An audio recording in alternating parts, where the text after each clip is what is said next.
Maisto ir veterinarijos tarnyba neseniai savo Facebooko paskyroje pasidalino informaciją, kad buvo sustabdyta vienos kavinės veikla Vilniaus mieste dėl patikrinimo metu nustatytų grubių pažeidimų.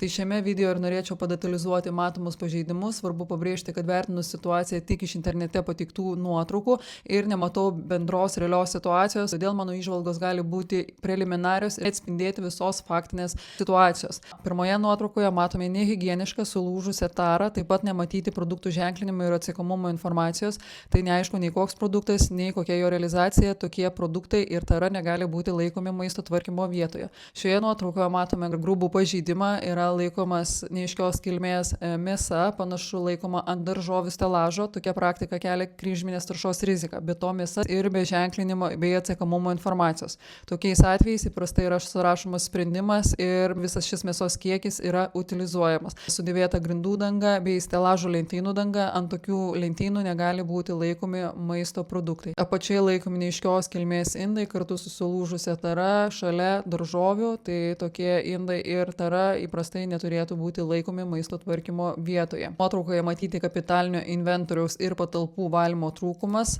šaldymo stalo tarpinėse susikaupę nešvarumai, taip pat nėra aišku, ar produktai turi atsekamumą.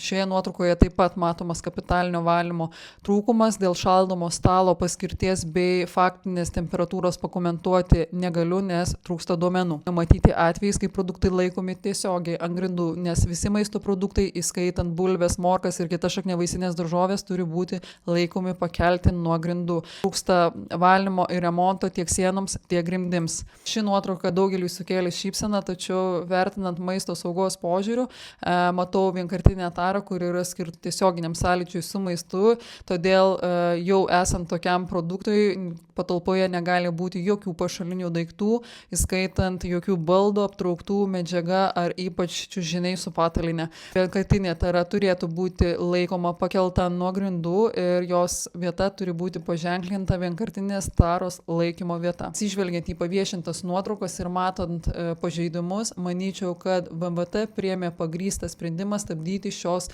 įmonės veiklą.